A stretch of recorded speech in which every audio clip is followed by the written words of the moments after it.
मंगल मूर्ति मारुति नंदन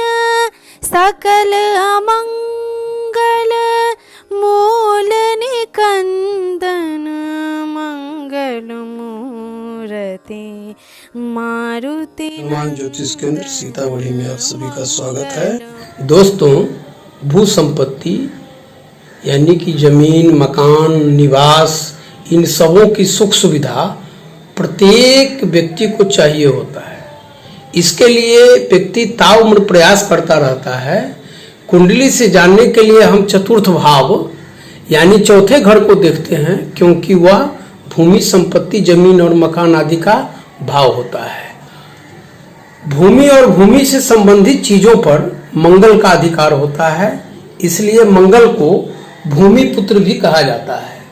इस अर्थ में मंगल भूमि, संपत्ति, जमीन आदि का कारक ग्रह हो जाता है। यानी मकान, जमीन और दुकान बिना मंगल के नहीं मिल सकता। या यूं कहें कि अगर मंगल की कृपा हो जाए तो व्यक्ति के पास एक से ज्यादा अस्थायी संपत्ति, मकान, निवास, जमीन आदि होते हैं। खूब सारी भूमि का मालिक बनता है ऐसा व्यक्ति। तो आइए चतुर्थ भाव यानी यहां से चतुर्थ भाव और मंगल की स्थिति कुंडली में देखकर हम अपनी भू संपत्ति, जमीन, मकान, सुंदर निवास स्थान आदि का विचार करते हैं। तो निकालिए अपनी कुंडली और कुंडली से जो योग मैं बताने जा रहा हूं उन्हें अपनी कुंडली से मिलाइए। देखिए, चौथे घर का स्वामी यदि गुरु के साथ केंद्र स्थान में बैठा हो तो व्यक्ति एक से अधिक अचल संपत्तियों का मालिक बनता है। जैसे अगर आपकी कुंडली में यहाँ जो भी अंक लिखा है, इसका स्वामी यदि गुरु के साथ दोनों एक साथ ये केंद्र स्थान 1, 4, 7 और 10 इसमें अगर बैठा हो तो व्यक्ति अचल संपत्ति का मालिक बनता है। अगर मंगल और शुक्र की युति हो और मान लीजिए यहाँ चौथे भाव में मंगल और शुक्र यहाँ पर बैठा हुआ है, या इसका मंगल और शुक्र की आपस में परस्पर दृष्टि है, एक दूसरे को देख रहे हैं, तो व्यक्ति के पास भू संपत्ति आदि की कमी नहीं रहती है। अगर मंगल कुंडली में अपनी उच्च राशि यानी मकर, जिस अंक में जहां पर आपका 10 लिखा है, अगर उसमें मंगल हो, कुंडली में कहीं भी 10 लिखा हो और उसमें मंगल हो तो भूमि आदि की प्राप्ति होती रहती है। यहाँ इस चौथे भाव का स्वामी इसी घर में हो, जो अंक लिखा है इसका जो ग्रह स्वामी होगा, जैसे मान लीजिए 6 है तो 6 का हो गया कन्या, कन्या का मालिक हो गया ग्रह मालिक, ग्रह स्वामी बुध यहीं पर हो और इस पर चंद्र की दृष्टि 7वीं दृष्टि पड़े, या फिर गुरु की 5वीं, 7वीं या 9वीं दृष्टि कहीं से पड़े, या फिर आपको बता दे शुक्र की 7वीं दृष्टि पड़े, तो ऐसे व्यक्तियों को भूमि, संपत्ति आदि प्राप्त होते हैं और होते रहते हैं। अगर मंगल कुंडली के यहाँ ये 9वां भाव देख रहे हैं, नवम, दसम या एकादश, मंगल 10वां में बलवान हो जाता है। ठीक है, हम इसको लेकर चलते हैं कि 9वां, 10वां और 11वां तीनों में मंगल हो तो भू संपत्ति, मकान आदि की प्राप्ति होती है। दोस्तों, इसे अधिक समझने के लिए मैंने राशि, अंक, राशि का नाम, ग्रहों की दृष्टि, कौन से ग्रह अपने घर से कैमी दृष्टि से देखते हैं, उसके बाद मैंने मित्र ग्रह, दुश्मन ग्रह, राशि, कौन सी राशि में कौन से ग्रह उच्च के होते हैं, कौन से ग्रह नीच के होते हैं आदि सारी जानकारी मैंने कोशिश किया है कि इस चार्ट के माध्यम से आपको उपलब्ध कराई जाए। ये आप निश्चित रूप से इसे 1-2 बार देखकर याद कर लेंगे। इससे सुविधा होगी कि आपको मेरा जो भी वीडियो आएगा वह आप आसानी से देख सकेंगे, यदि आप राशि का नाम, ग्रहों की दृष्टि, राशि के स्वामी आदि का नाम जान लेते हैं।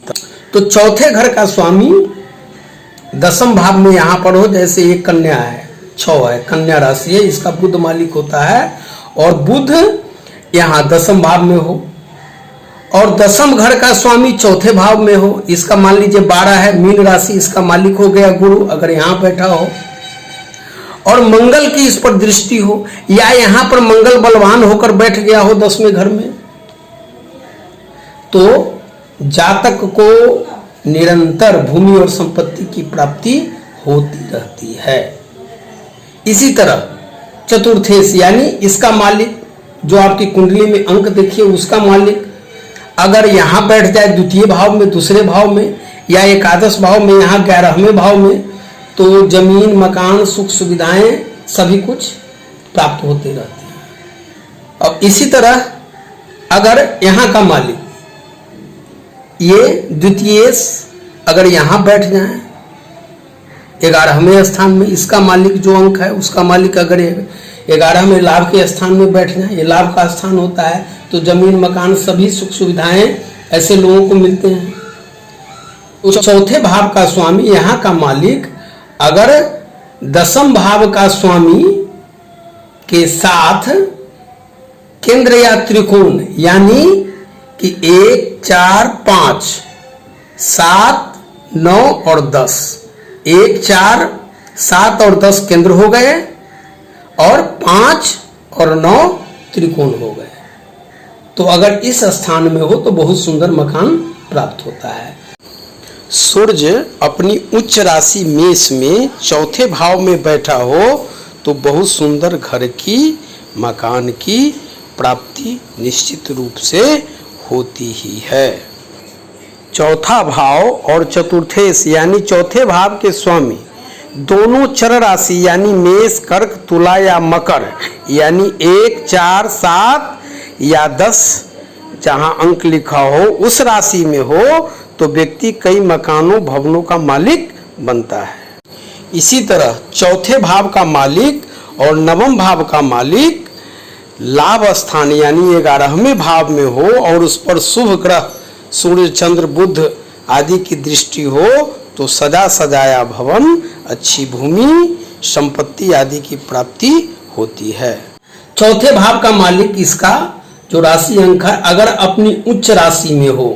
कुंडली में कहीं भी, या अपनी मूल त्रिकोण राशि में हो। अब मूल त्रिकोण राशि जैसे सूर्य सिंह में मूल त्रिकोण राशि है, मंगल है मेष में, गुरु है धनु में, शनि है कुंभ में, चंद्र है वृष में, बुध है कन्या में, शुक्र है तुला में, तो मूल त्रिकोण राशि या अपनी राशि में मंगल शुभ प्रभाव में हो तो व्यक्ति भूमि, संपत्ति आदि का मालिक बनता है। ये चौथे भाव का मालिक उच्च राशि या मूल त्रिकोण राशि या स्व राशि का मंगल शुभ प्रभाव में हो तो व्यक्ति भू संपत्ति आदि की उसे बहुत अधिक प्राप्ति होती है। चौथे घर का स्वामी, यहाँ का मालिक और दसम घर यहाँ का मालिक, इस राशि अंक का मालिक और इस राशि अंक का मालिक और चंद्रमा अगर तीनों परस्पर मित्र हो गए और शुभ स्थान में बैठे हुए हैं तो भूमि, संपत्ति आदि की अपार प्राप्ति होती है। यही चौथे भाव का स्वामी और ये लग्न, ये पहला घर यानी लग्न का मालिक, ये छठा, ये 8वां और 12वां, ये इसको छोड़कर किसी भी भाव में बैठा हो तो आप निश्चित जानिए अगर कुंडली में यह योग है तो आप स्वयं से अपना मकान जरूर बनवाएंगे, भूमि आदि की खरीद करेंगे। अगर चौथे भाव का स्वामी इस अंक का मालिक और ये लग्न का मालिक 6, 8 और ये 12 छोड़कर किसी भी घर में हो तब ऐसा होता है। ठीक इसके विपरीत चौथे भाव का मालिक, यहाँ का मालिक या मंगल कुंडली में नीच राशि में बैठा हुआ हो यानी मंगल 4 में अंक में लिखा हुआ हो या पाप ग्रह से युक्त हो तो भूमि, संपत्ति आदि का नुकसान होता है। इसी तरह ये चौथे भाव का स्वामी अगर नीच राशि में बैठे हुए हो, जो भी आपका यहाँ पर अंक होगा अगर उसका मालिक शत्रु ग्रह से देखा जाता हो या नीच राशि में हो या शत्रु ग्रह से उत्पीड़ित होकर द्वितीय भाव में यहाँ पर बैठा हुआ हो तो भूमि, जमीन निवास आदि नष्ट होते रहते हैं। चौथे भाव का स्वामी सूर्य के साथ दसम भाव में यहाँ पर बैठ जाए तो संपत्ति का नाश होता है। लग्न का राशि ये जो आपका प्रथम घर है, लग्न का राशि स्वामी यदि लग्नेश के शत्रु हो, ये जो है इसका जो लग्न का राशि स्वामी है ये लग्नेश के शत्रु हो तो उसकी महा अंतर दशा में भूमि संपत्ति जमीन मकान आदि समाप्त हो जाती है, यानी नष्ट होने लगते हैं। तो इस तरह आपने जाना कि कुंडली देखकर हम कैसे जाने कि हमारी कुंडली में, मेरी कुंडली में भू संपत्ति जमीन मकान निवास सजा सबरा घर इन सबों की प्राप्ति होगी या नहीं। धन्यवाद। इस प्रकार जनहित में ऐसे ज्ञानवर्धक वीडियो प्राप्त करने के लिए कृपया इसे सब्सक्राइब, लाइक करते हुए बेल की घंटी बजा दीजिएगा।